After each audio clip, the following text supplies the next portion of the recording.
Hey, welcome to the Red Kingdom. It's Conservative Cat on Cities 92.9. I so do appreciate you tuning in each and every morning.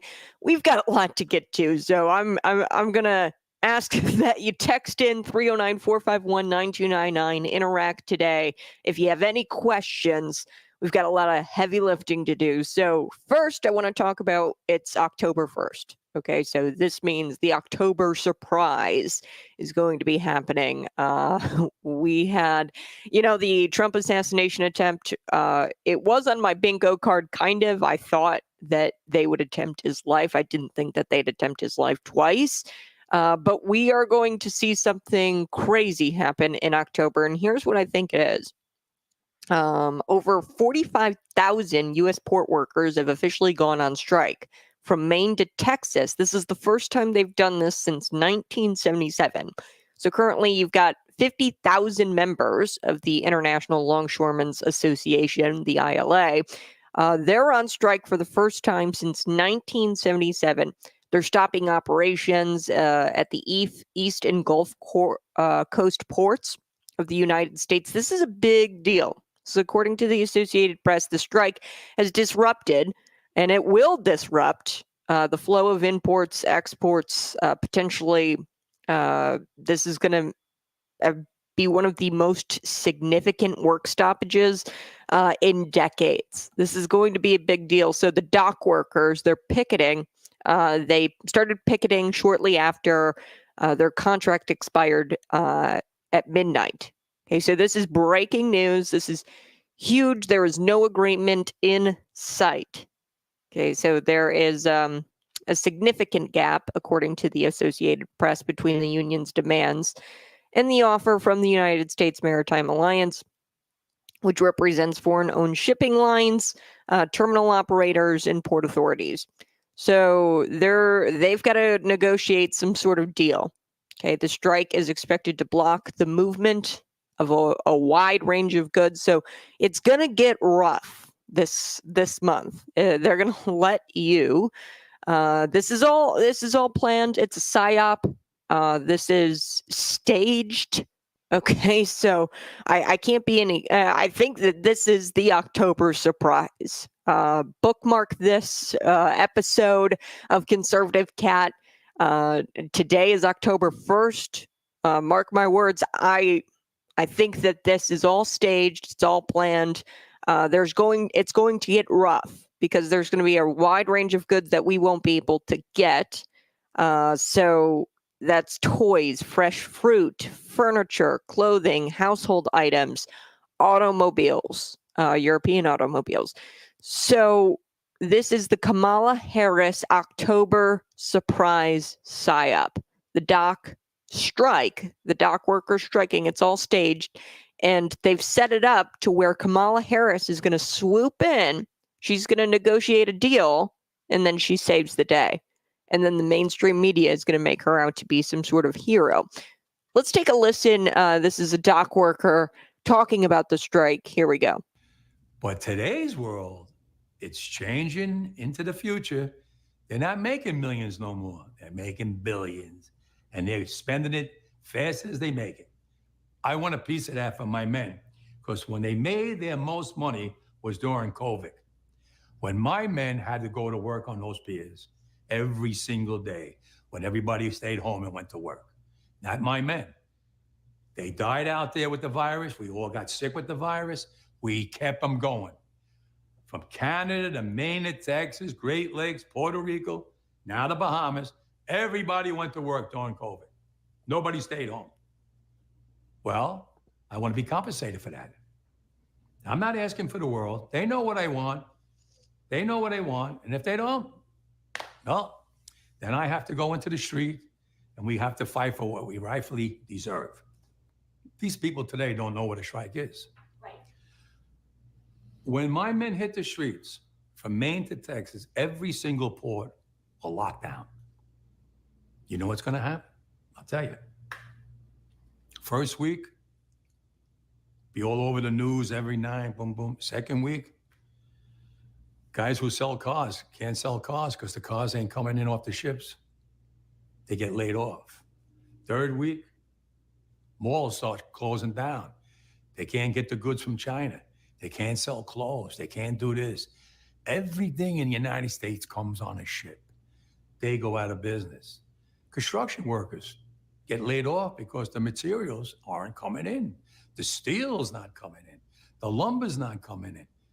They lose their job. Everybody's hating the longshoremen now because now they realize how important our jobs are.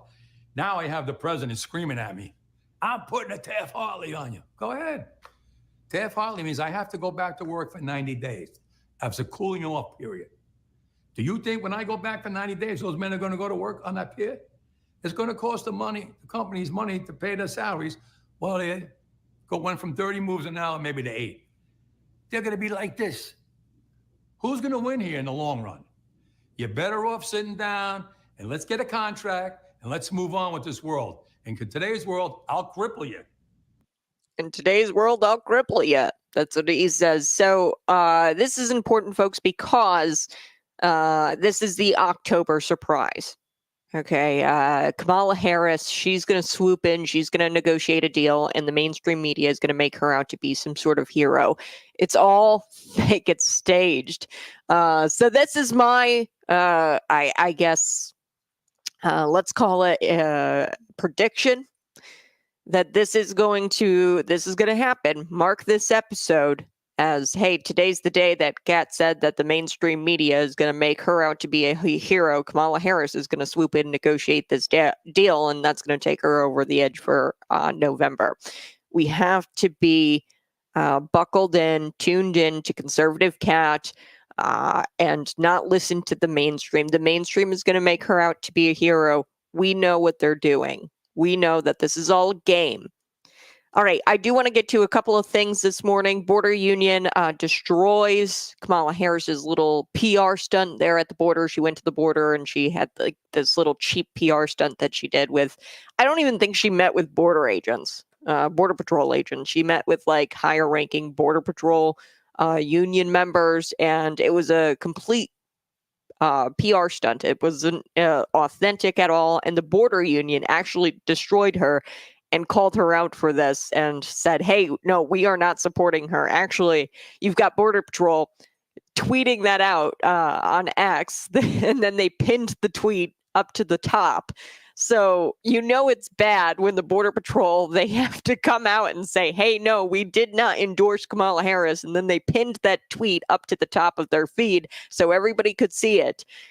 So we're going to get to that. Plus, there was this weird new cartoon. I call it a demonic cartoon because it is kind of demonic, but this is a cartoon of what they think Trump winning looks like.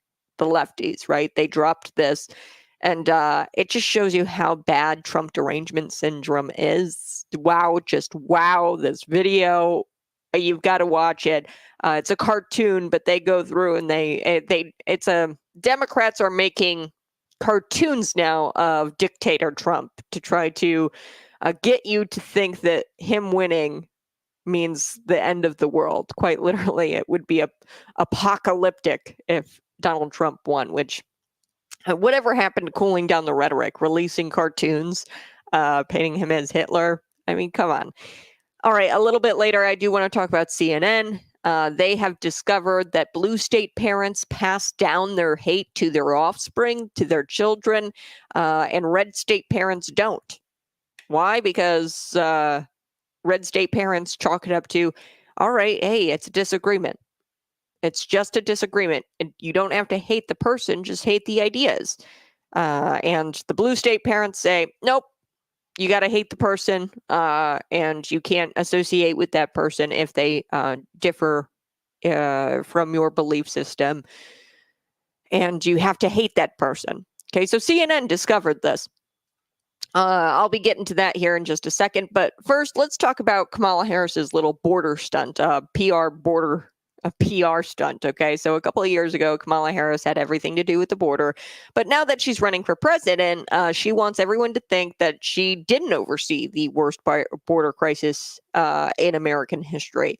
now that she's running for president. Okay, a couple of years ago, she had everything to do with the border. She was the border czar, right? She was going to get to the root cause. The root cause at best. The left wants us to pretend she got to the root cause of migration, which is even more pathetic than, you know, because no one gives a crap about the root causes. You know, that's just pathetic. You might as well just say she had nothing to do with it. Saying that she addressed the root causes of the border crisis is stupid. And nobody really cares about that because all you really have to do is enforce the current immigration laws we have on the books. Just enforce the current law. You don't need more Border Patrol agents. You don't need this border bill that Kamala Harris says that Donald Trump stopped, which, I mean, he's been out of office for 4 years. He didn't stop it, but also it wasn't a border bill. It was a spending bill for Ukraine and also enshrined into law quotas that the Border Patrol agents had to meet and just release X amount. I think it was thousands in the thousands per year illegal immigrants over the border without any kind of paperwork. You just had to let them in, open up the gates for, you know, about 1,000 plus immigrants every single year. So nonetheless, she never got to the root cause. Okay, she never got to the root cause because we're still under an alien invasion. So the left trying to pretend that she got to the root cause as the border czar. You know, you've got some people in this camp who say, oh, she never was tasked with the border. They're just trying to gaslight you into thinking that a couple of years ago she didn't have everything to do with the border. But then you have this camp over here who says, oh, she's already addressed the root cause of the border. That doesn't make any sense because we still are under an alien invasion here in the United States. The situation is so bad, Kamala has to pretend to care. That's why she's, you know, checking this box and she's going down to the border and she's running a PR campaign, public relations campaign. So the Border Patrol Union, they have a message for Kamala Harris and her pathetic public relations stunt, her little campaign move. So here's what they say. After years of not just ignoring the problem, but helping create it, Vice President Kamala Harris finally headed down to the border. This has nothing to do. This is nothing more than for her to check the box. But in reality, is a slap in the face towards the men and women who put their lives on the line every single day. And it's also a slap in the face to the American people, this PR stunt. Where has she been? Said the Vice President, National Border Patrol Council. The Vice President there, his name is Art. So that quote sums it up all perfectly, right? She had to go down there. She checked a box. She had to pretend to care. And it's not just that she spent years ignoring this issue. She's proud that she has created this problem, this alien invasion. Her actions over the last 4 years are so reprehensible that she largely focuses on things that she may or may not have done years ago, okay? So she constantly talks about how she was a prosecutor, constantly talks about how she took down transnational gang members, right? And how she was a border state prosecutor, which allegedly she took down transnational gang members. From what I've heard, what this woman did, she came in after a multi-state, multi-year investigation into these transnational gang members, and all of the local law enforcement did the grunt work. And she wasn't even the prosecutor when they were doing this investigation. She swoops in at the very end and takes all the credit. That's what I've heard. Okay, so she may or may not have brought down transnational gang members years ago. Okay, but she has to focus on that because what she's done over the last 4 years is so bad as the border czar that she has to focus on her prior experience. She never talks about her experience as the vice president and the good that she's done in this role because there is no good. She has to go all the way back to her time as a border state prosecutor, right? So it's unclear why she's not in favor of prosecuting people while she's the vice president, by the way. Okay, she is the vice president. And I think that she's de facto the president. I know Joe Biden isn't running anything. You know Joe Biden isn't running anything. So it's got to be like I don't understand how she's not going after the transnational criminals as in her role as the vice president, right? So I want to play this clip. This is a ad of Kamala Harris's. I'll be right back with that. I have to take a quick break, but this is a new ad that she's released of her at the border and saying that she's a border state prosecutor and that she went after transnational criminals or transnational gang members. And, it's just silliness. You're the vice president right now. Are you not in favor of prosecuting people while being the vice president? Because you can do that. You can enforce the current immigration laws we have. We don't need a border bill. We don't need more border patrol agents.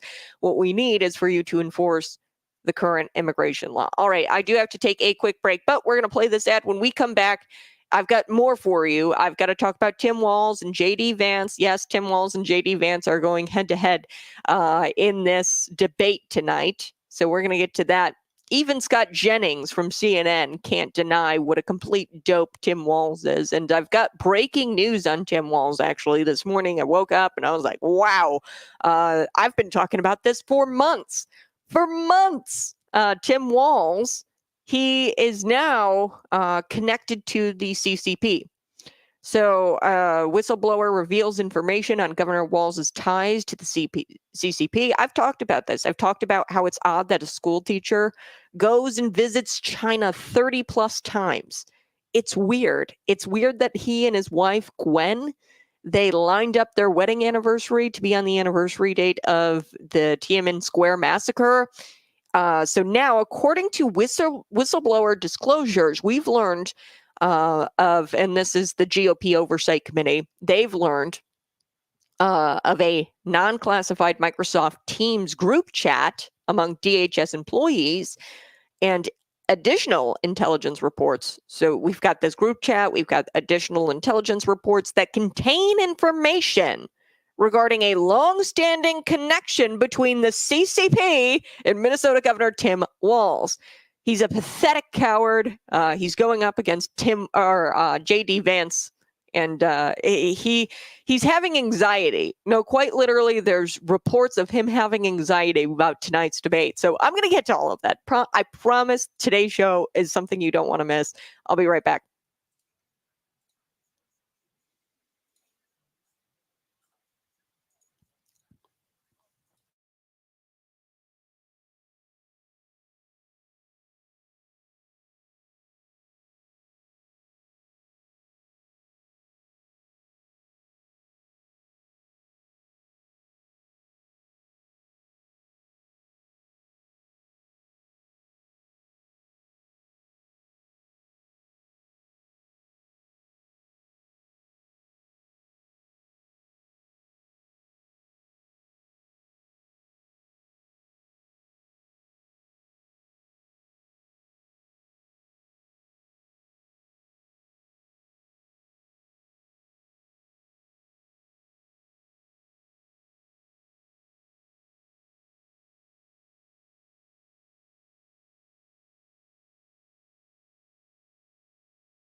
Woohoo! It is October 1st, and it's a Tuesday. Conservative cat here. Yes, I was talking about the October surprise. 45,000 U.S. port workers have officially gone on strike from Maine to Texas. This is the first time since 1977. This is a big deal. Because the strike is expected to block the movement of a wide range of goods. We're talking household items, clothing, furniture, toys, fresh fruit, automobiles.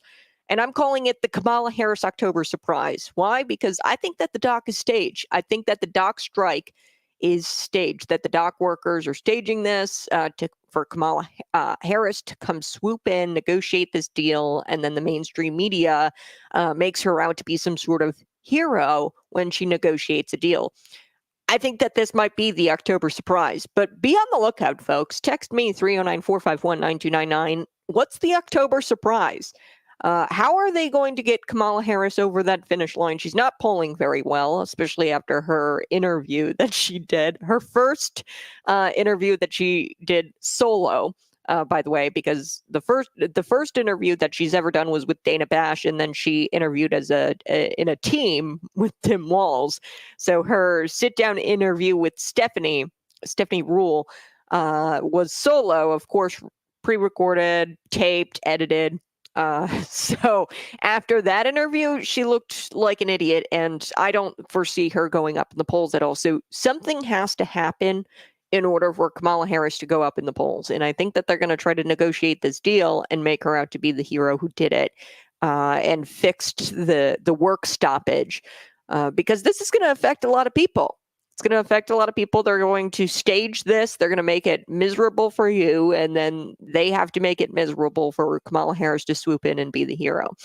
I do want to talk about this demonic new cartoon that the Democrats have dropped of what they think Trump winning looks like. But first, before I took the break, I was telling you a little bit about the ad that she dropped, Kamala Harris. She visited the border, and really it was a slap in the face. The Border Patrol Union said it was a slap in the face. I don't know why she's not putting anybody behind bars during America's worst immigration crisis. She said she did it as a border state prosecutor. Why isn't she doing it as vice president? Let's take a listen to this very disingenuous ad. Kamala Harris has never backed down from a challenge. She put cartel members and drug traffickers behind bars, and she will secure our border. Here's her plan.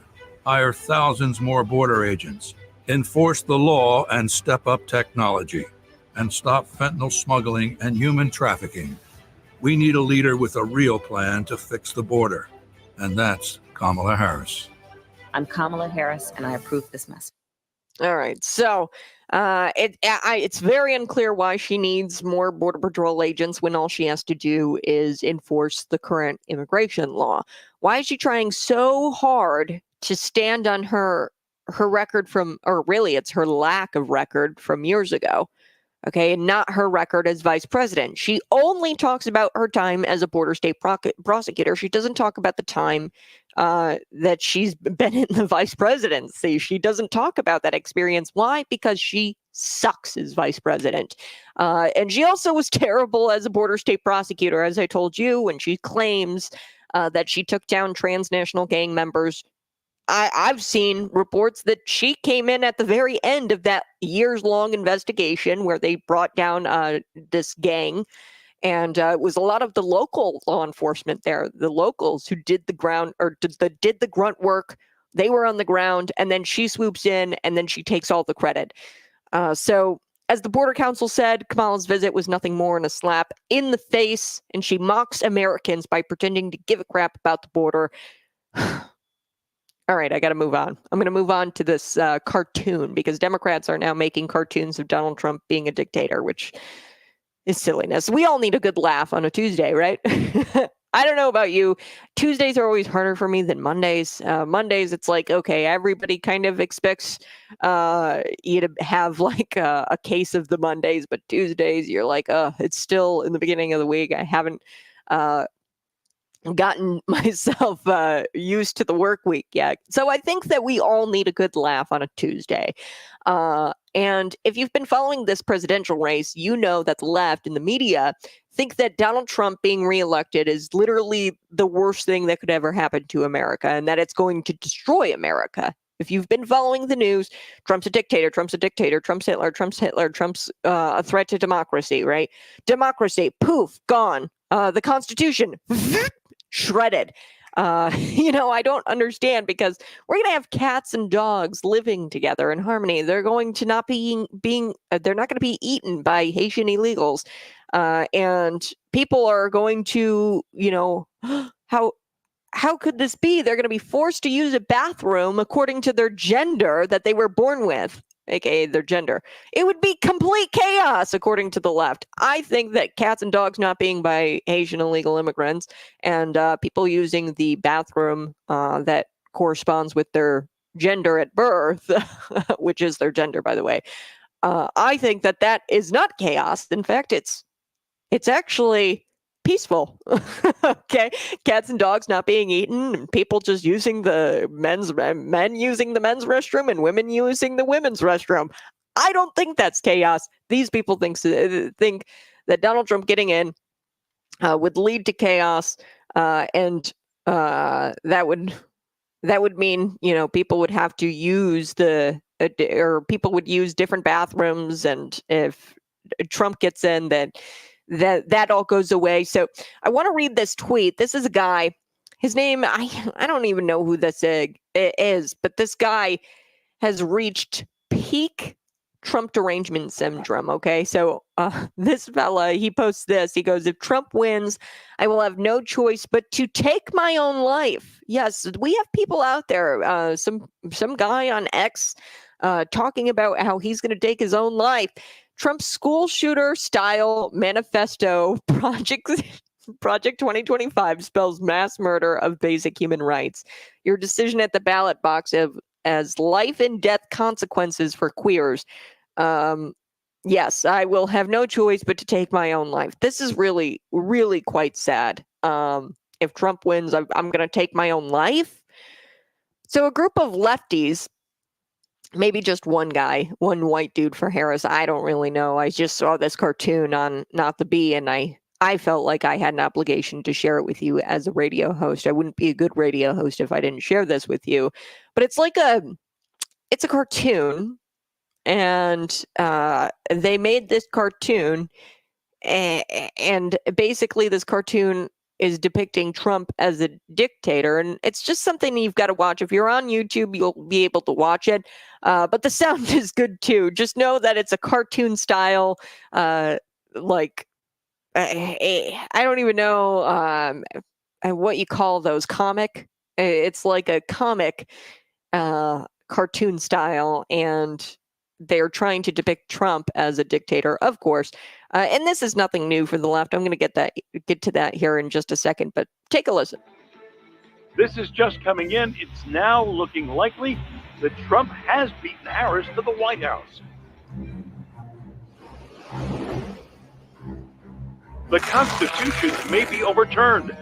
The president may remain in office far beyond his 4-year term. The DOJ and SEAL Team 6 have vowed to hunt down every enemy of the Trump regime. The president decides that his rival is a corrupt person, and he orders the military to assassinate him. Is that within his official acts? From what we can see, that could well be an official act. Ironic, isn't it? The man in charge of enforcing laws can now just break them. The president is now king above the law. He says, "You're not going to be a dictator, are you?" I said, no, other than day one. And for those who have been wronged and betrayed, I am your retribution. I am your retribution. You should have voted. You didn't vote? Vote Harris Walz this November. Okay. So I found this on Not the Bee. I don't know if it was a group of lefties. I don't know if it was just one white dude for Harris, but they made a cartoon. They made a cartoon of dictator Trump, And, they use that. I really want to be clear here when they use that audio of Donald Trump saying only on day one. What he's talking about there, and this is what they do, they take him out of context, and this is how Kamala Harris says, he says he's going to be a dictator day one. He was talking about cutting government agencies. He said, I'm not going to be a dictator, but I am going to go in there, similar to that of the Argentinian president. He says, afuera, which means get rid of it, and he's talking about the government blow. It's hard to pinpoint what I like most about this cartoon, but there's a part in the political ad here, this super serious political ad, by the way. There's a part where they talk about SEAL Team 6 being deployed to round up all of the enemies of Donald Trump and the Trump regime. And I think that is just beautiful. I think that is the funniest part of this very serious political ad. But it says paid for by Bardo. I don't know who Bardo is. I tried looking him up. Google was not my friend. I tried looking he, she, them, I don't know, up. Perhaps this person created the web ad, who created this web ad isn't actually a leftist. Maybe this is like a conservative who's just kind of making the left look stupid and posting this cartoon out here. It's just outlandish. And if that's the case, I fell for it. I think a leftist made this, but my gut tells me that there was this jackwagon out there who legitimately believes that Donald Trump will destroy America if he becomes president. They believe everything the Democrat strategists tell them, and by Democrat strategists, I mean the media. They tell them about Project 2025, which Donald Trump has said several times. I know nothing about Project 2025. I've read through Project 2025. It's not even like, there was a leftist I told you about who compared Project 2025 to a mass shooting? They said Trump's school shooter style manifesto, Project 2025, spells mass murder of basic human rights. I don't know what Project 2025 they're looking at. The Heritage Foundation, which is a, right wing.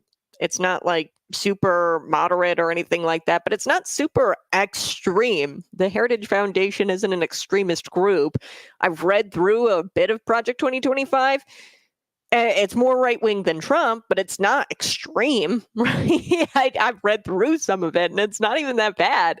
So, I don't know. The MSNBC damaged brains out there, of course, they're going to think that Trump would turn America into like an apocalyptic world, and that we would, be rounded up and killed if we're an enemy or if we didn't vote for Donald Trump. The left, they forget that Donald Trump, and I say this all of the time, he was president before. Okay, so they're trying to convince us that he's going to be this apocalyptic dictator, but he's already been president before, and that didn't happen. And I don't know too many dictators who are willing to leave office and concede power, okay?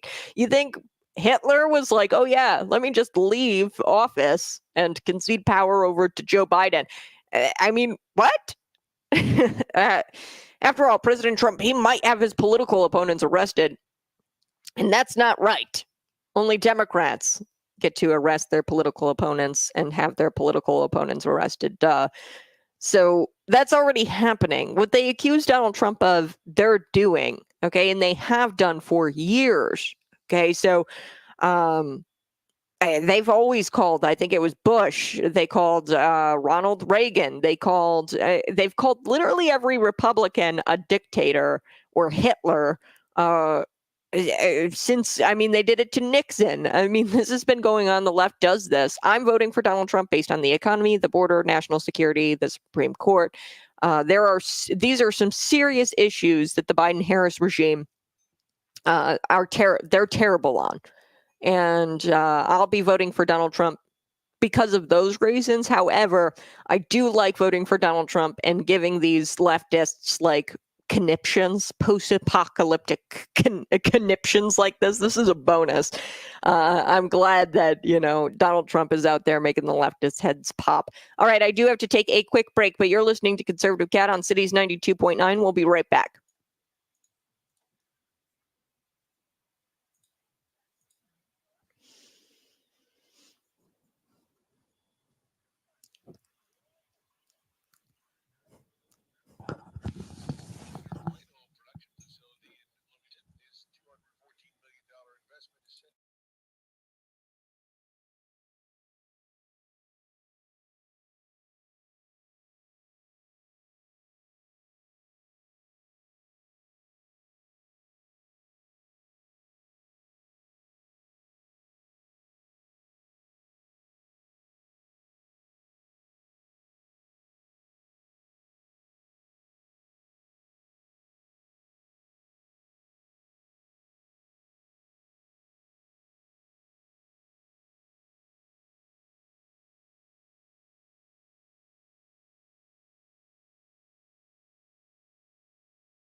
Hey, good morning. I so do appreciate you tuning in each and every single day. Yes, I'm voting for Donald Trump based on the border, the economy, national security, and as a bonus, the leftists, their heads all just pop, pop, pop, pop, pop. They've created this weird cartoon. I talked about it on the other side, or in the other segment. It was weird. They had like SEAL Team 6. It was like almost like a comic, and Donald Trump was the dictator, the evil villain in this comic, this cartoon style comic. And gosh, this is not a serious political ad. These people aren't serious. I can't believe that they actually think that Donald Trump, as soon as he gets in, their MSNBC damaged brains. I feel so bad for them. They honestly think that when Donald Trump gets in, the world is going to cave in on itself and we're going to be in an apocalypse. And they're like, oh, Project 2025. It's like, what did this guy call it? He said it's a school shooter style manifesto. Project 2025 spells mass murder of basic human rights. Your decision at the ballot box has life and death consequences for queers. Like, do these people honestly think Trump is going to just round up gay people and start shooting them? Is that what they think Project 2025 is? I've read through it, and there's nowhere in it where it says they're going to round up gay people and start shooting them. Come on now. Their brains are too damaged. They're just damaged. But like I said, I'm voting for Donald Trump on economy, national security, and it's just an added bonus that the left has these post-apocalyptic conniptions like this. That's just an added bonus. All right, I do need to get to a few things today. CNN, they exposed that blue state parents actually pass on their hate, for lack of a better term, I guess. They actually pass down their hate to their offspring, and red state parents don't. Why? Because red state parents teach their children that, hey, disagreements are just that. Disagreements. Don't hate the person, hate their ideas. They can be wrong, but that doesn't mean that they're a bad person. Their ideas are bad. But the blue state parents, they pass down their hate and they say, hey, you can't hang out with little Timmy across the street because little Timmy's parents have a Trump sign in their yard. Okay, so this is an actual study that CNN conducted. So we're going to be chatting about that here coming up in just a little bit. And yes, J.D. Vance and Tim Walz, they will be going head to head in their vice presidential debate tonight. Tonight, we're going to carry that. Cities 92.9. We'll carry that around 8 p.m. Central Time is when the debate is supposed to start. So 8 p.m. Central Time. I've got a lot of news around Tim Walz because apparently Tim Walz has been officially connected to the CCP through a whistleblower. Whistleblower revealed to the GOP Oversight Committee, the chairman James Comer, is subpoenaing the DHS after this whistleblower revealed that Governor Tim Walz has connections to the CCP. I've been talking about this for months now. It's weird that a school teacher goes to China 30 times, has visited the country 30 times in his life. It's a little strange. So we're going to be right back with all of that next on Conservative Cat. Hey, good morning. I so do appreciate you tuning in each and every single day. We will be getting to Tim Walz and, of course, his trips to China, the fact that he and his wife, Gwen, got married on the anniversary date of the Tiananmen Square because, quote his wife, she wanted an anniversary to remember, a date to remember. So this is going to be really weird. I do have a couple of clips that I want to play from their prior debates. From J.D. Vance's prior Senate debates with Tim Ryan, Democrat politician Tim Ryan. That should probably give us a good handle on what to expect this go around for the vice presidential debate. There's also CNN Scott Jennings. He's out there. He can't deny what an idiot Tim Walz is, and he calls him a buffoon on CNN, which is kind of funny. Also, 8 illegals arrested after looting from flood-ravaged victims in Tennessee. So where was Kamala Harris? She was on the other side of the country, not even in the same vicinity as these Tennessee. It's very tragic what's going on there, North Carolina and Tennessee. We have some family in South Carolina. They're all okay. They just are without power still. So everybody's all right. It's just that they're without power, and yeah, it's a sad situation, and you would think that the federal response would be there. So the federal response isn't there. And guess what Donald Trump did? He responded to the flood ravaged victims and brought in like gasoline, brought in food, all that on semi trucks of his own money, right? And you've got illegal immigrants in this country who are here and shouldn't be here, and they have decided to loot what little these flood ravaged victims have. So 8 illegals have been arrested. We're going to get to all of that. Smash that like button and subscribe to the YouTube channel. That is a big one, and share this out with your friends. So vice presidential debate tonight at 8 o'clock, 8 p.m. Central Time. J.D. Vance and Tim Walz, they're going head-to-head, and this is going to be a consequential vice president debate, and here's why. The vice presidential debate usually comes after the first presidential debate, and then there's 2 more presidential debates. That's not happening. Obviously, there's no more presidential debates, so this is the last debate of the debate season.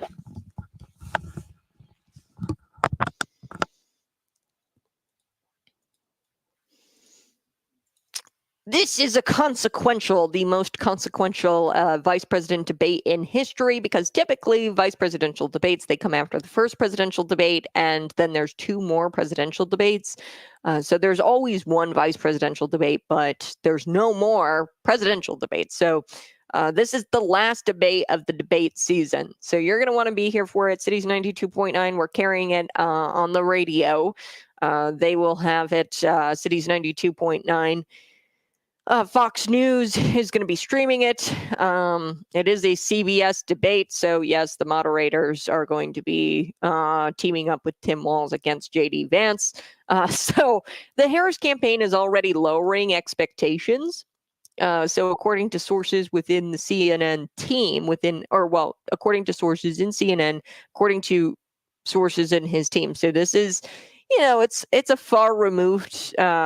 It's not super sourced, I would like to say, as I say, but people are saying Tim has extreme anxiety right now. And they're already trying to lower your expectations about this debate and about his performance. So we're going to get to all of that here on the other side. I've got some clips from prior debates that J.D. Vance has done with the Democrat candidate, Ryan. So we're going to chat about that. And then also, he was called a buffoon. Tim Walz was on CNN. Scott Jennings can't even deny that this guy is a dope. So we're going to be chatting about that. Keep it right here. You're listening to Conservative Cat. Find me on YouTube, Facebook, Rumble, and subscribe to my channel. We'll be right back at the top of the hour.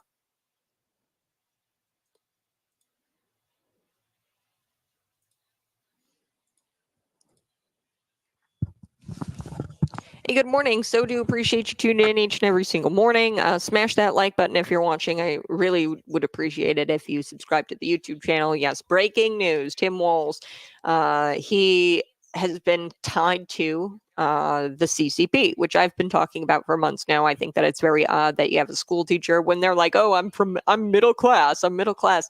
No school teacher goes to China 30 times. Okay. That's expensive. 1, 2.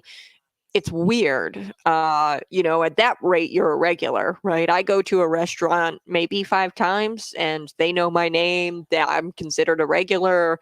So, I mean, he's a regular in China. But it's official now because the GOP oversight has obtained information that connects Tim Walz to the CCP. And we're going to get to that here in just a second. But the Democrat politician, Representative Tim Ryan, went up against J.D. Vance when they were debating for the Senate. So for a preview of Vance's debate tonight against Weird Walz, we're going to take a gander at his 2 Senate debates against the then opponent, career politician, Democrat politician Tim Ryan.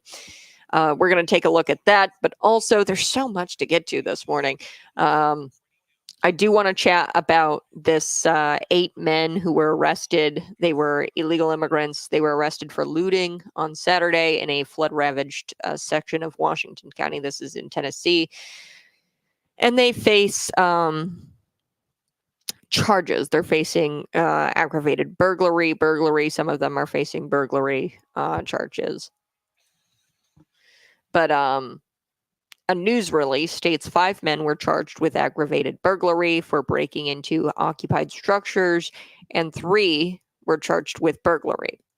So my question is, where is the border czar? Where is the border czar when it comes to these illegal immigrants?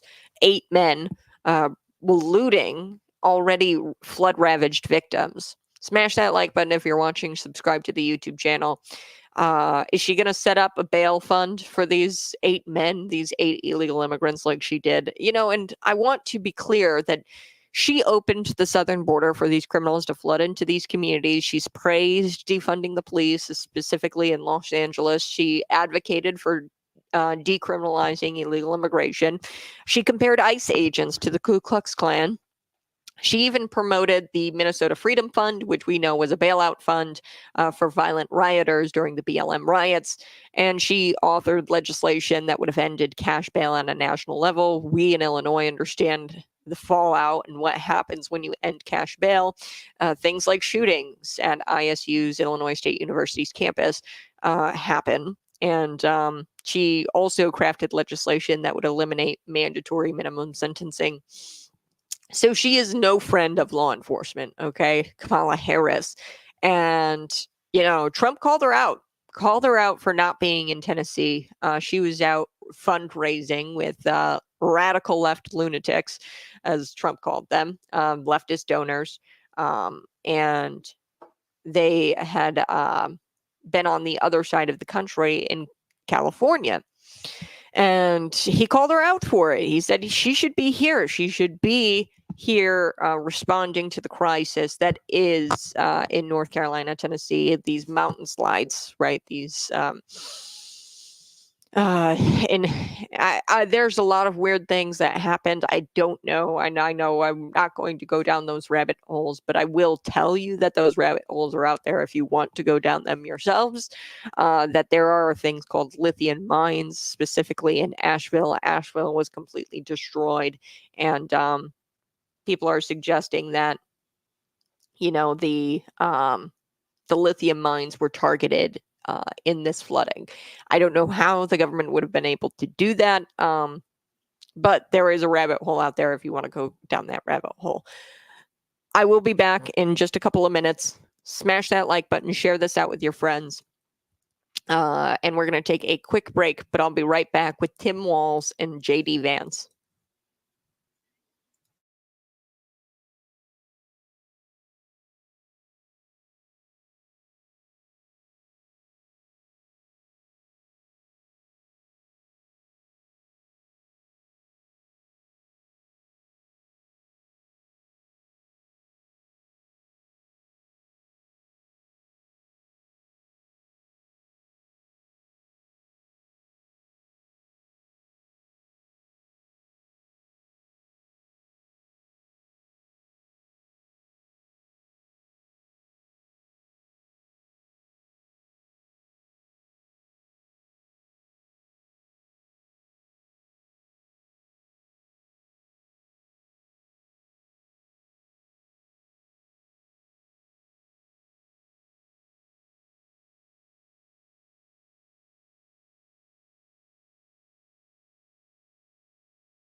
Woo! Hey, welcome to the Red Kingdom. It's Conservative Cat on Cities 92.9, the news and talk of Bloomington Normal. We have so much to get to this morning. So I'm going to ramble off these news stories here in the 7 o'clock hour. CNN, this is a big story where they had gone out and they conducted a study. So yesterday I talked about how these 10 to 11-year-olds, they talked about Donald Trump and Kamala Harris. There was this infamous clip out there. It's a clip that's gone viral where the kid says, or the CNN journalism, they say, hey, 10-year-old boy, what do you think of when you hear Kamala Harris's name? Give us one word you'd use to describe her. And he says liar. Right. So this is a really funny, I think it's a really great interview that CNN did. But apparently that was part of a much larger study. Okay. So this study looked at all these 10 to 11-year-olds, and then it specifically looked at red state parents and blue state parents. So apparently blue state parents, they pass down their hatred of Republicans to their children. Okay, so those clips from CNN interviewing the children, hoping they attack Donald Trump, appeared to be typical CNN journalisming. So, they get the kids to agree with what the left says, and then they guilt parents about it. This is progressives' favorite trick.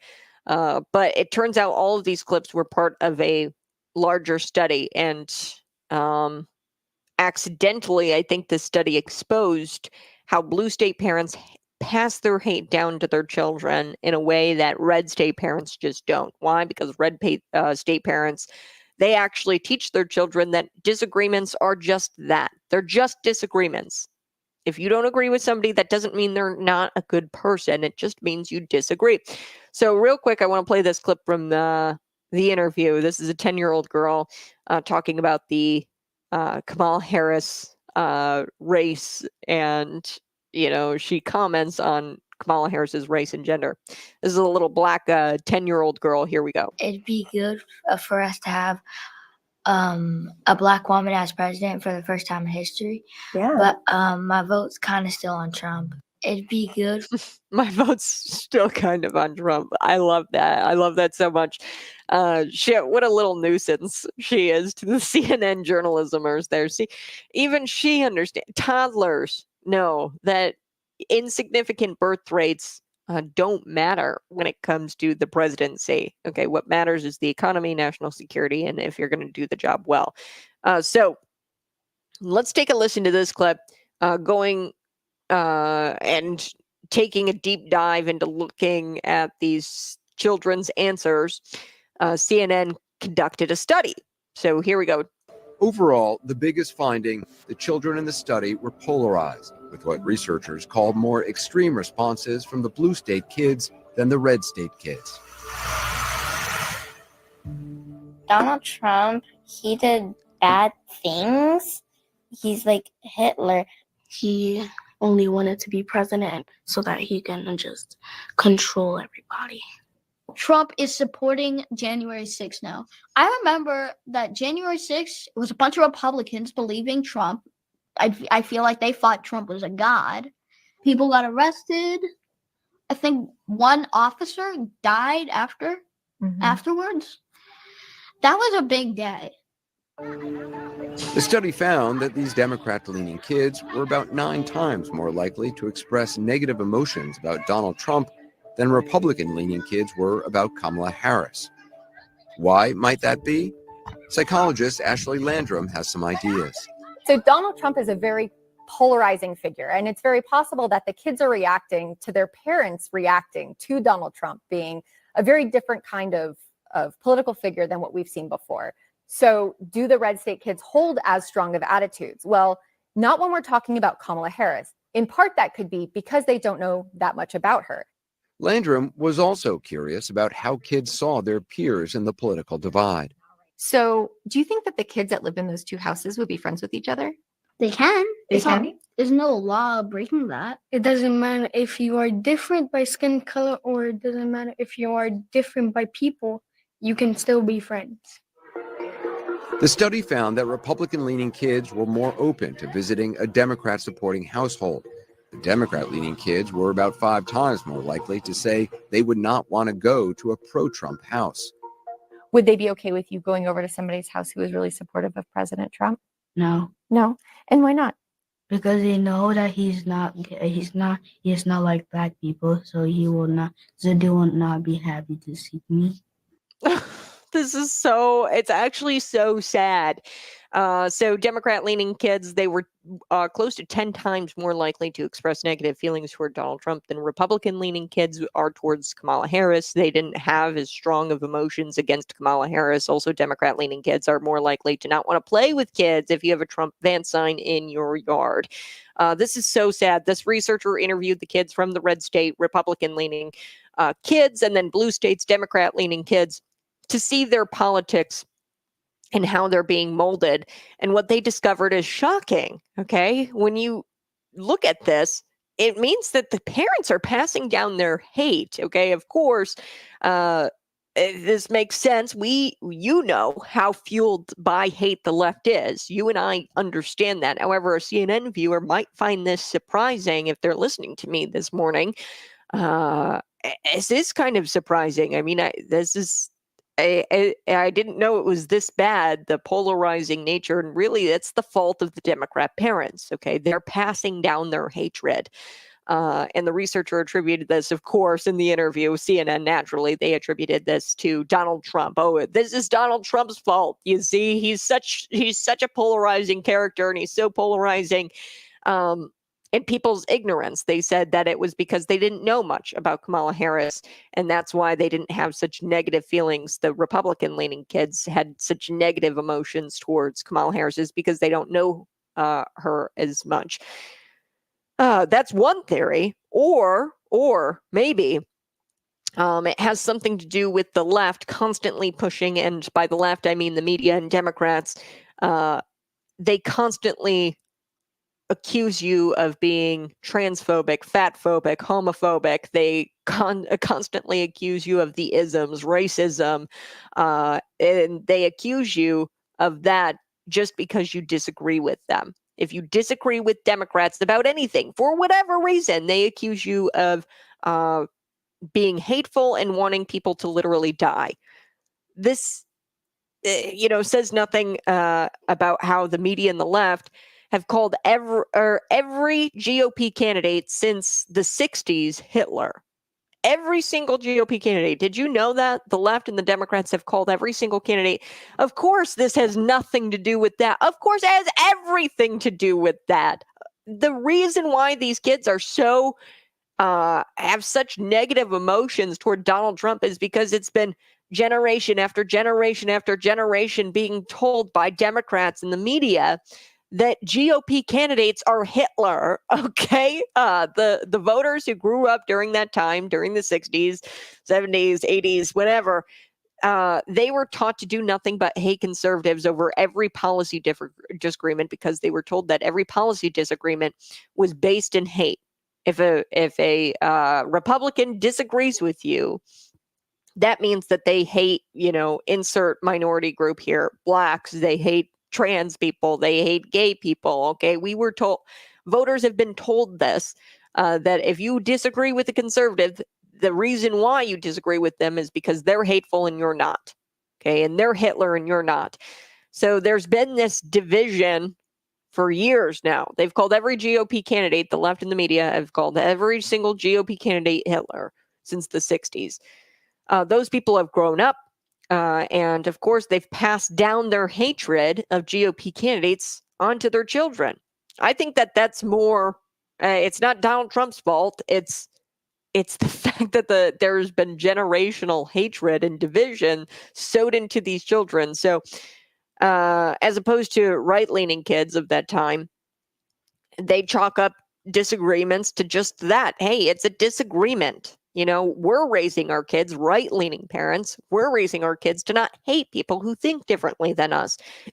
Okay, so that's it. And what's sad is that these older left-wing kids who grew up 60s, being told that, Ronald Reagan was Hitler and they believed it. They've grown up and they've started to work in places like CNN.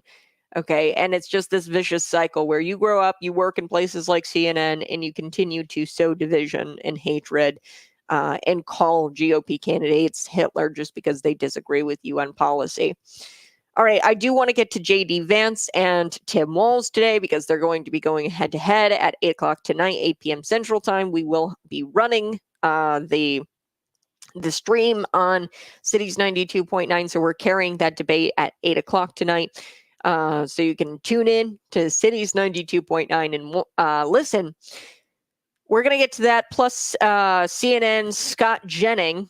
He can't even deny what an idiot Tim Walz is. He calls him a buffoon on air, which is quite hilarious. We're going to get to that clip. And then I do want to get to these 8 illegal immigrants. Where was Kamala Harris? Where was our border czar?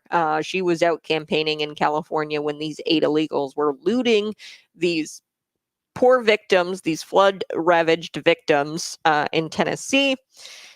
So let's start with the vice presidential debate between J.D. Vance and Tim Walz. Okay, so tonight, this is going to be a consequential vice presidential debate because this is the only vice presidential debate, which usually is only one, but it comes after the first presidential debate. And then typically we'll have 2 more presidential debates. That's not happening this year. So this is the last debate of the debate season. So it's very consequential. This is the last major televised event in the presidential race between both sides, between the 2 sides. So this is a big deal. This is the last debate of the season, and by all accounts, Vance is probably going to destroy Tim Walz, Weird Walz, okay, because he's the weirdo, not J.D. Vance, and I'm going to get to that here in just a second. He's going to destroy Tim Walz, and he's going to destroy him so bad, it's going to be like Harris Biden and how they've destroyed the economy. That's how bad this destruction is going to be. So the Harris campaign, they are lowering expectations. And here's what I mean by that. On Twitter, I've been kind of scouring the internet and looking around, and it looks like Tim Walz's team, they're leaking information to like CNN and the mainstream media, and they're trying to lower the expectations of the American people when it comes to Tim Walz's performance. Quote, Tim Walz is experiencing, this is according to people within the Tim Walz team that they told CNN, Tim Walz is experiencing significant anxiety ahead of the upcoming debate with J.D. Vance on Tuesday. Aides have noted Walz's doubts about facing off with someone with Vance's legal background. So he's freaked out about facing J.D. Vance because Vance has a legal background. There's mounting pressure on Walz as a poor performance could let down Kamala Harris, who reportedly voiced private irritation with Walz's social gaffes, including mistakenly calling her a prostituter instead of prosecutor. He called her a prostituter. Yeah, if I was Kamala Harris, I'd be pretty upset if people were bringing that up. And I've brought this up several times. Willie Brown, right? The mayor, she got a cozy job, $70,000 years ago, which would have equated to like $100,000+ salary today. She got a comfy salary in that office. She didn't work for it.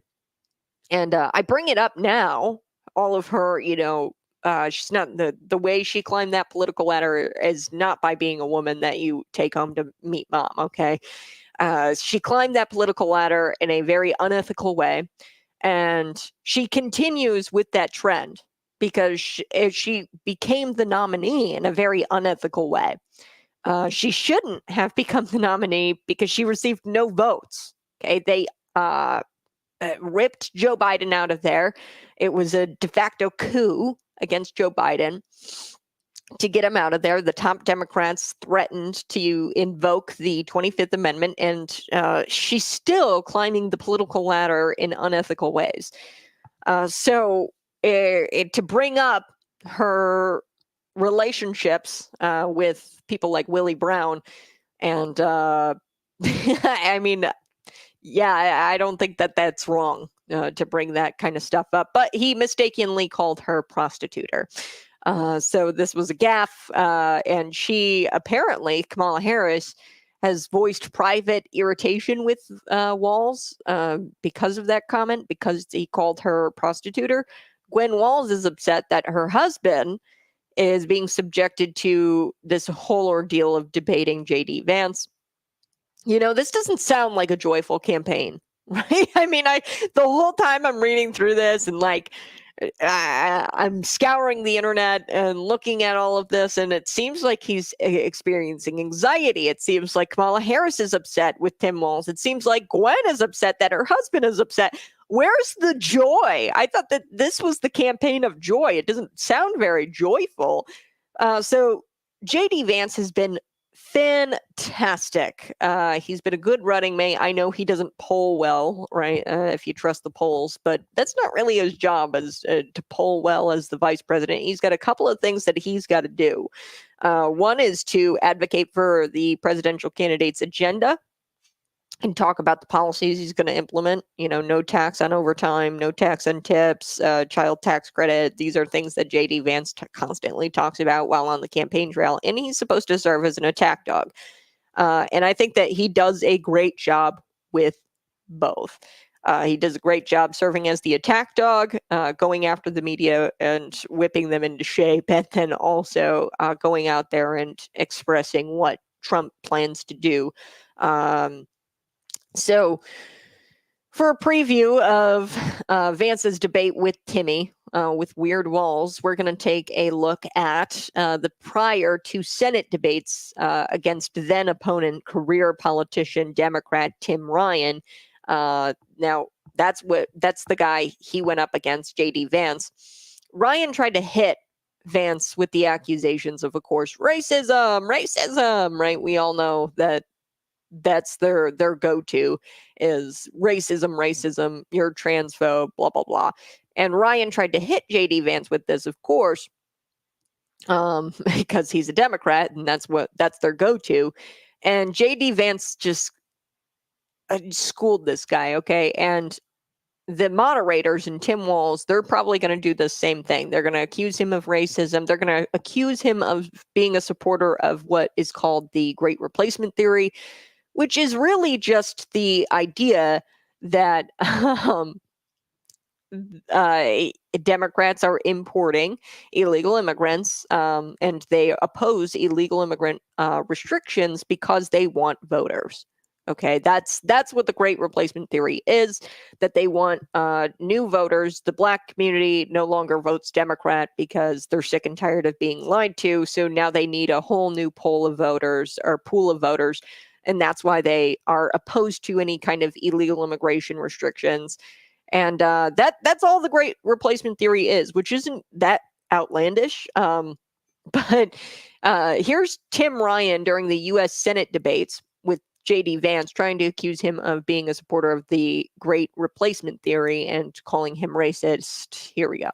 Thank you, we have a hold on, JD. No, this is disgusting. I'd like to get here's exactly what happens when the media and people like Tim Ryan accuse me of engaging the Great Replacement Theory. I'll tell you exactly what happens, Tim. What happens is that my own children, my biracial children, get attacked by scumbags online and in person because you are so desperate for political power that you'll accuse me, the father of 3 beautiful biracial babies, of engaging in racism. We are sick of it. You can believe in a border without being a racist. You can believe in the country without being a racist. And this just shows how desperate this guy is for political power. I know you've been in office for 20 years, Tim, and I know it's a sweet gig, but you're so desperate not to have a real job that you'll slander me and slander my family. It's disgraceful. Thank you, He is fantastic, folks. And he's going to do the same thing with Tim Walz and the moderators because he's facing 3, because this is 3 against 1, as was the presidential debate with Kamala Harris and Donald Trump. There's another thing that they're going to bring up, and they're going to make a focal point. It's abortion. Unmarried single women. That is the only demographic that Tim Walz and Kamala Harris are crushing it with. Okay, the unmarried single women. And women without children. Okay, so they crush it with those individuals. And they've made it a focal point of their reelection campaign. That's, of course, abortion. And it came up during the Vance-Ryan debates. So I want to share this.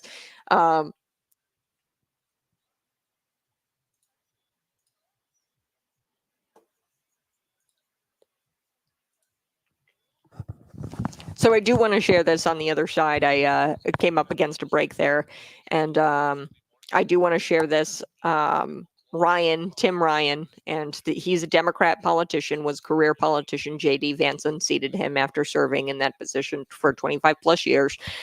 So we're going to get to that clip in just a second.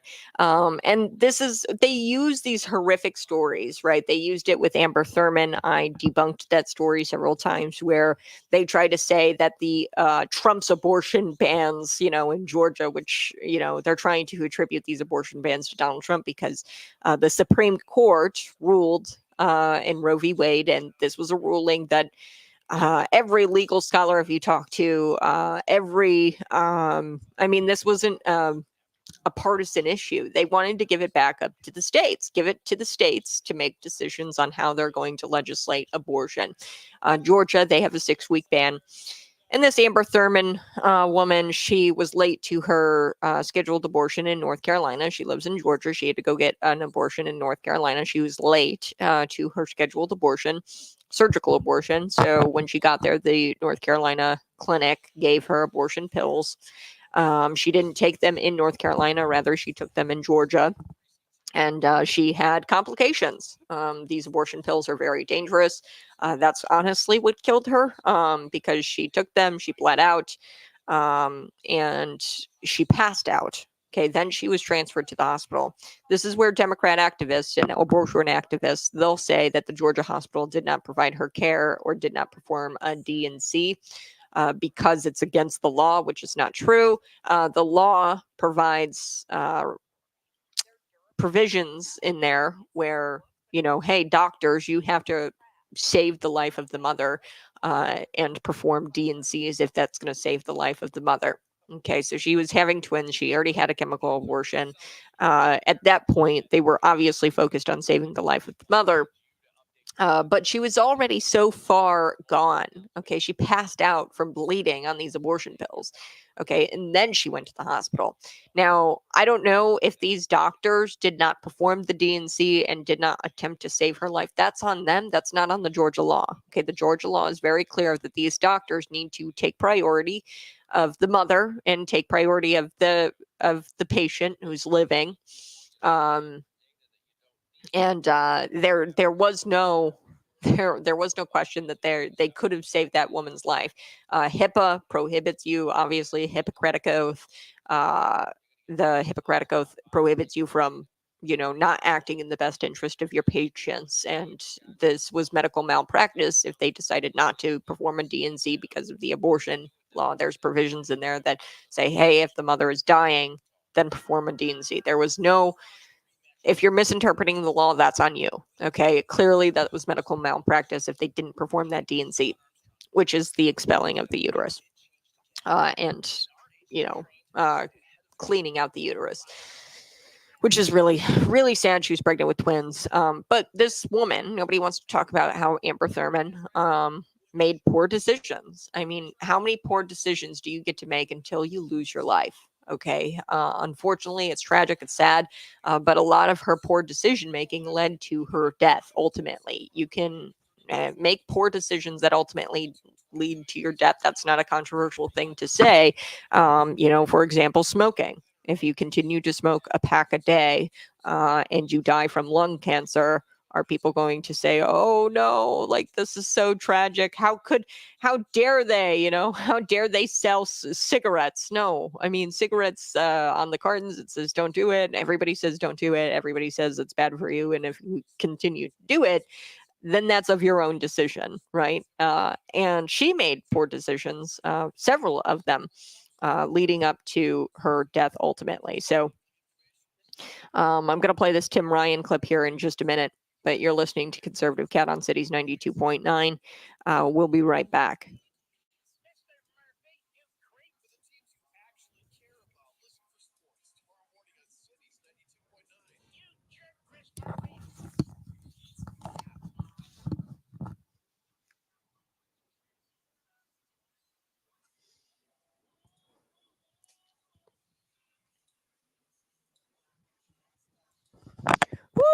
Good morning. Hey, sorry, hard break there. I hit the button way too fast.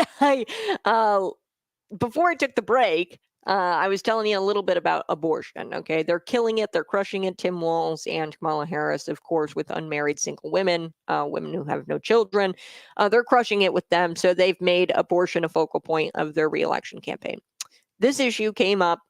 We've been talking about the Vance-Ryan debate as a preview to the J.D. Vance-Tim Walz debate, which is going to be airing on Cities 92.9 tonight at 8 o'clock. This is a horrific story from 2022. Okay, I'm sure you remember it. I did an entire segment I can't believe it's been 2 years. 2 years ago about this 10-year-old girl who was raped. And it's sad that she traveled out of state to go get an abortion. She was in Ohio, and there was a misinterpretation of the heartbeat pill. This is rare. Misinterpreting that heartbeat pill.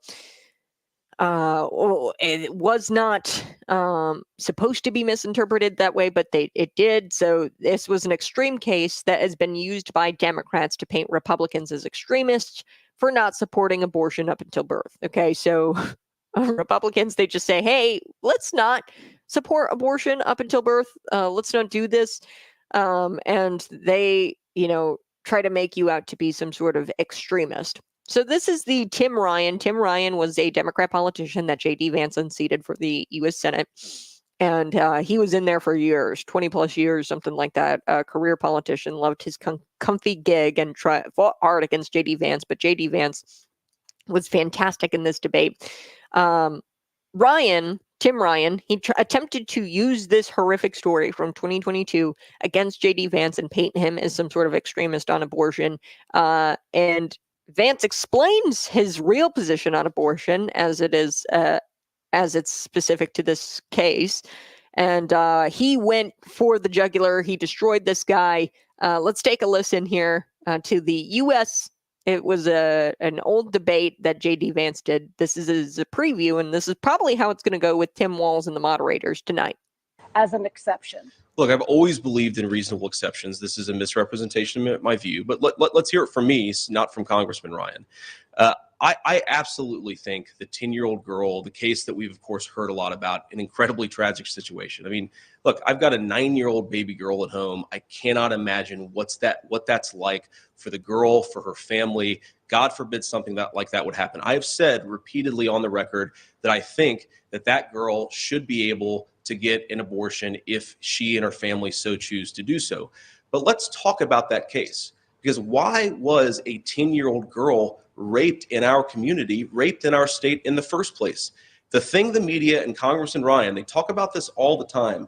The thing they never mentioned is that poor girl was raped by an illegal alien, somebody that should have never been in this state in the first place. You voted so many times against border wall funding, so many times for amnesty, Tim. If you had done your job, she would have never been raped in the first place. Do your job on border security. Don't lecture me about opinions I don't actually have. Okay. There you go.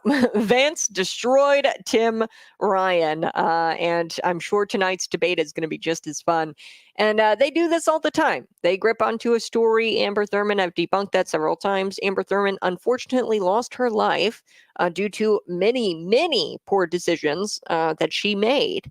Okay, it wasn't the pro-life laws in Georgia that killed her. Okay, this was many, many poor decisions that she made. And I believe the North Carolina clinic who gave her this medical abortion, these abortion pills, when she was late to her surgical abortion, her scheduled surgical abortion. She had to travel, God forbid, she traveled 4 hours to go get her surgical abortion from Georgia because she was already 7 months along. Poor decision number one. 7 weeks along, she waited to go get her abortion, and she scheduled it in North Carolina. She was late to her abortion. Poor decision like number two. I've gone through this, right? She took the medical abortion not in North Carolina, but traveled back to her home state where she was not offered free health care. That North Carolina clinic would have given her free health care and follow-ups, but she didn't stay in North Carolina. She decided to go back up to Georgia. And then she bled out from these abortion pills. Okay, passed out. Then she went to the hospital.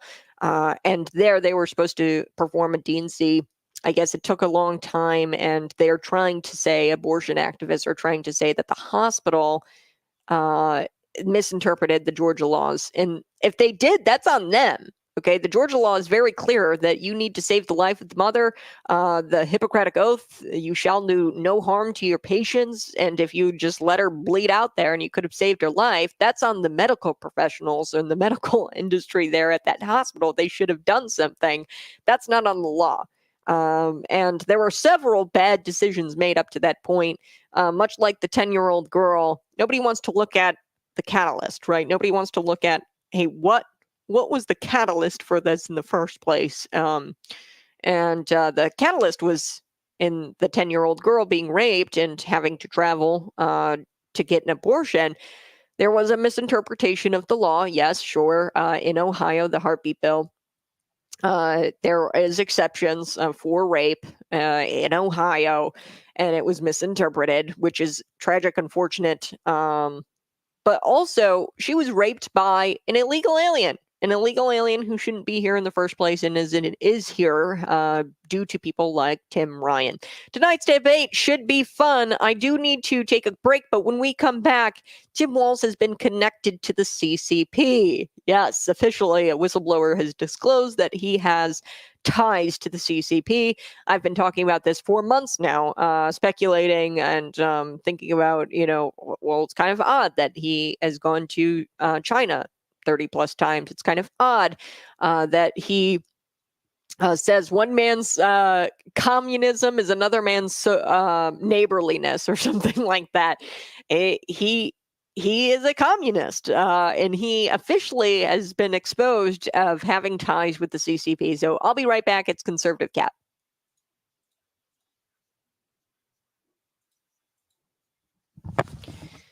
Hey, good morning. So do appreciate you tuning in each and every morning. Yes, we did a preview to the J.D. Vance, Tim Walz debate. He's even a buffoon, says Scott Jennings from CNN, and I will be playing that clip as well coming up here in just a little bit. If you're watching, go ahead, subscribe to the YouTube channel. That really helps me out, and smash that like button. So, yeah, Tim Walz tied to the CCP. Yes. Scott Jennings also talking about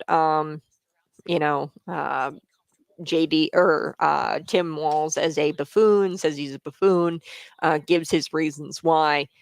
So there's plenty of reasons why Tim Walz is a dope, but the main reason is because this guy lies when he doesn't have to lie.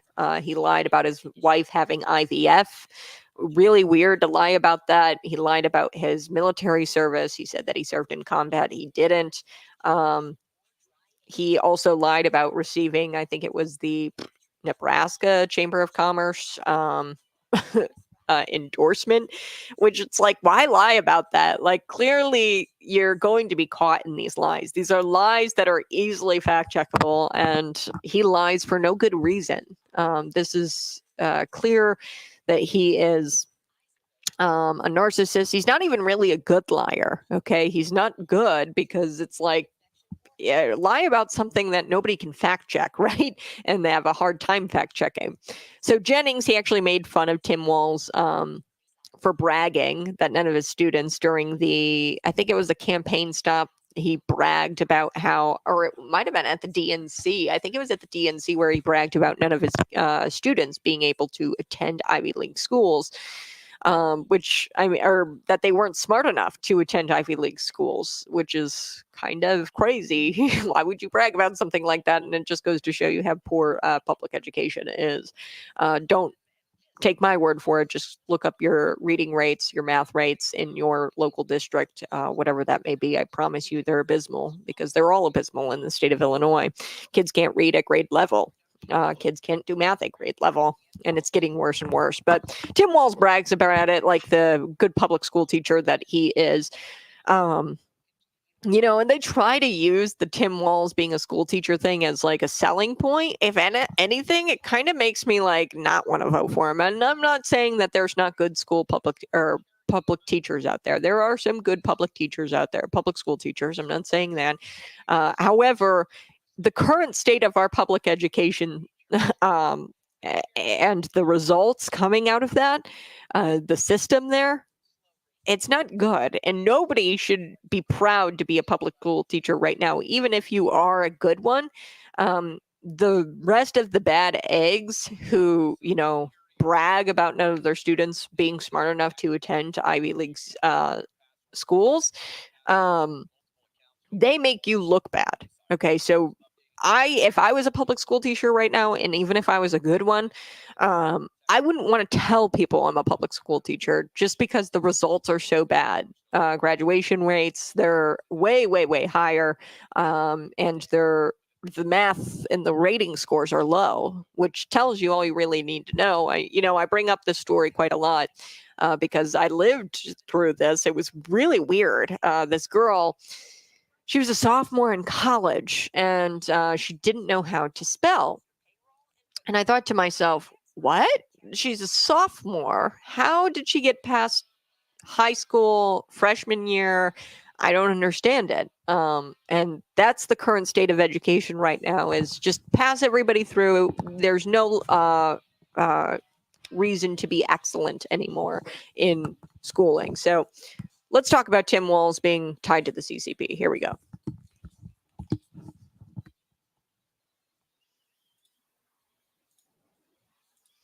Woo! Hey, good morning. It's Conservative Cat on Cities 92.9, the news and talk of Bloomington Normal. Tim Walz, connected to the CCP. He has ties with the CCP, according to a recently received whistleblower disclosure. So they have disclosed to the GOP Oversight Committee. The chairman, James Comer, is subpoenaing the DHS after this whistleblower revealed information about Governor Walz being tied to the CCP. Now, I've talked about this for months now. I thought it was odd. I've raised speculation that he is tied to the CCP in some way, because it's not normal for a school teacher to go on vacation to China 30 plus times. It's not normal. It's weird on a school teacher salary. Come on. Where are my school teachers? 309-451-9299. Do you have the money for plane tickets to go and visit China several times?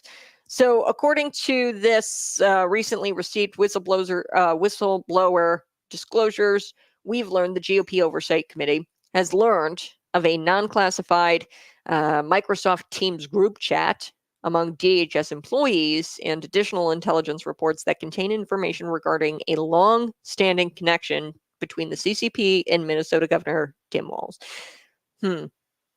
Foreign agent? CCP spy? I don't know. We'll have to find out what this whistleblower disclosures, what this information is really about. There are several reasons why Tim Walz is a pathetic coward. He has pathological tendencies. He's a liar. He's not even a good liar. He lies about things that nobody should lie about. So for good measure, I did want to share this clip with you. Here's Tim Walz talking about his many trips to China. And just take a listen. I lived in China, and as I said, I've been there about 30 times. I don't fall into the category that China necessarily needs to be an adversarial relationship. I totally disagree. Tim Walz and his wife got married on the anniversary of the Tiananmen Square massacre because his wife said he wanted a date he would always remember. And for their honeymoon, they went to, yes, you guessed it, China. And I lived in China. He says he doesn't think that we need to have an adversarial relationship with China. Just really quickly, I bring this up all of the time when people are like, why are you so mean? Why do you hate China so much? The human rights atrocity, like we don't have human rights atrocities here in the United States. We just don't. Okay. We don't throw gay people off of roofs. We don't practice things like child labor in this country. Now, I mean, there's human trafficking and child labor that's done illegally. It's not legal. In China, it's legal to do those things, and it's applauded and celebrated. So I bring up this story all the time when talking about China. They were making, I think it was like Apple phones and these skyscrapers. But what China does, and this is for everything that they make, right? If you're working in this like skyscraper in China, they have these suicide nets. That's what they're called. They're suicide nets. They put them around the building so that way when people jump, because they hate their lives that much, they're forced into labor by the Chinese Communist Party. They will jump out the window and try to kill themselves to get out of this forced labor that they're involved in. So when he says that we shouldn't have an adversarial relationship with China, just remember that's what China does to its people. And America doesn't and shouldn't stand for that kind of behavior. They perform human rights atrocities every single day. And naturally, we should have an adversarial relationship with China. They should be considered an adversary.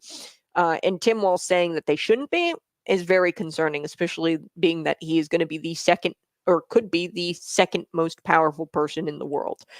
So Scott Jennings, he can't even deny how much of a dope Tim Walz is. He was on CNN. Jennings made fun of Tim Walz for bragging that none of his students would be smart enough to attend Ivy League schools, and he called him a buffoon. Yes, so let me play this clip here and find it. Jennings made fun of Tim Walz. The reason why I'm going after Walz this morning, there is going to be a debate tonight. We're going to carry that debate as well here on Cities 92.9, so you guys can watch, or you guys can listen on the radio. So you have to tune in to Cities 92.9 tonight at 8 o'clock Central. So let's take a listen to Scott Jennings here making fun of Tim. Well, Walz is a buffoon. I'm sorry. This guy, he's the only school teacher in America who brags that none of his students can get into an Ivy League school. I had 24 kids in my high school class, and none of them went to Yale. He's had one consequential press interaction with our Dana Bash, who asked him about the fabrications in his own resume, and his answer was essentially, me no understand words good. My wife, the English teacher, told me my grammar is not always correct. But again, I mean, he's a buffoon. He's on a free ride for running under Harris. He gets very little press. They don't let him talk to the press for a reason. I want one thing out of this debate. I want J.D. Vance to go out there and get under his skin. He has legendary hot, short temper. A lot of governors do, but apparently he does. I want J.D. Vance to go out there and have him explain why he is denigrating J.D. Vance's story. Small town America ends up making something better out of his life, which is something we should want for every kid. Walz is a... Wow. Jennings made fun of Tim Walz, and that was great. So CNN Scott Jennings called out Democratic Minnesota Governor Tim Walz after a panelist called Walz a consequential pick for Vice President Kamala Harris's running mate. And he calls him a buffoon. And he goes, I don't know what school teacher in America would brag that none of their students at this point, and I was telling the folks on the stream, this whole public school teacher gig of his being like a talking point or something that should be viewed as positive for Kamala Harris's campaign is kind of silly. If you look at the public school, and I'm not ripping on public school teachers, I'm just telling you the facts. The facts are kids can't read at grade level. The facts are kids can't do math at grade level. And to proudly boast of your public school teacher record, not a good look. Even if you are a great public school teacher, I would imagine that the current state of the public school education system and the way it looks right now, you've got, and this happened to me. I met a girl at Illinois State University campus. She was a sophomore, and quite literally, this girl could not read. She could not write. She did not speak a different language. She spoke English, but she spoke she wrote in fragments. She was a journalism student, and you kind of need to learn how to read and write for that kind of thing. And I'm not ripping on her. I'm ripping on the public school teachers who passed her all throughout her educational career. We have individuals in college, sophomores in college, who cannot read and cannot write. And I don't think that's something to boast about. I don't think that's a talking point. Okay. So in other words, Scott Jennings here, he believes that Walz is a clown with no business being vice president. And I couldn't agree more with that. He's on a free ride running under Harris. He has very little press interactions because he's such an idiot. He's also reportedly, there's people on his team now saying that he's got anxiety about debating J.D. Vance now. So I don't think somebody like that should be vice president. If you can't even get onto a debate stage without having an anxiety attack, then you probably shouldn't be vice president. All right, I'll be right back. It's Conservative Cat on Cities 92.9.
Good morning, folks. Go ahead and smash that like button. Share this out with your normie friends. I think Harris is having some serious buyer's remorse. Oh my.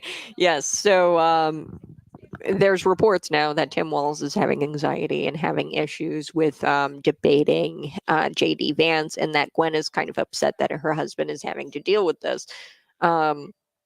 There's also reports that Kamala Harris, there's a lot of pressure on Tim Walz because Tim Walz, he accidentally called her a prostitute. It was a social gaffe, or it was like a social media thing. And it was like a gaffe where he accidentally called her a prostituter instead of a prosecutor. Okay, Freudian slip. Oops. But yeah, so Harris reportedly is expressed privately that she is upset by that gaffe, and she expressed frustration with Tim Walz. So she's already having issues with this guy. Maybe she should have picked Josh Shapiro, which I don't understand. The only thing that makes sense is that Tim Walz is a foreign agent, CCP, and they needed the CCP on their side, and they needed the CCP to know that they were going to have power in this administration. Okay, Joe Biden was a CCP puppet. Okay, they were probably unsure of Kamala Harris and her loyalty to China. So that's why they brought in Tim Walz, because it doesn't make any sense why she chose Tim Walz. Governor J.B. Pritzker, he brought money to the table, right? He would have been able to fund his own campaign. Josh Shapiro would have brought in Pennsylvania. Why did she choose Tim Walz? It's because he's a CCP agent, and they needed China to know that she would play ball.